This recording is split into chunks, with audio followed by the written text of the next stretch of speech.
মোল্লাহাটে মধুমতি নদীতে ডুবে বীর মুক্তিযোদ্ধা নিখোঁজ, 2 দিনেও মেলেনি সন্ধান। বিস্তারিত থাকছে মোল্লাহাট নিজস্ব প্রতিনিধি মফিজুর রহমানের প্রতিবেদনে।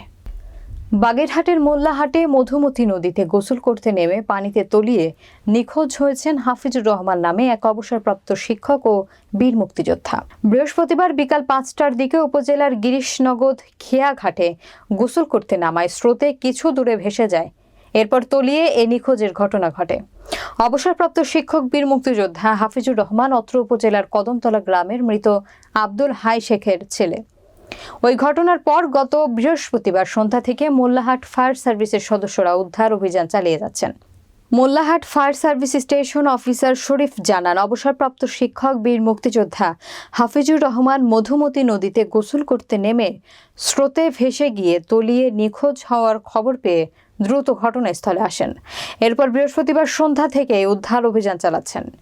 যতক্ষণ না উদ্ধার হয় ততক্ষণ তাদের তল্লাশি অভিযান চলবে বলেও জানান তিনি আরও জানান, খুলনা থেকে অভিজ্ঞ ডুবুরিরা তাদের সাথে যুক্ত হয়ে তল্লাশি চালাচ্ছেন। এ বিষয়ে প্রত্যক্ষদর্শী কয়েক শিশু জানান, তারা গোসল করছিল। এমন সময় ওই লোক এসে গোসল করতে নেমে স্রোতে ভেসে যায়। তখন কাছেই ছিলেন নৌকা ও মাঝি।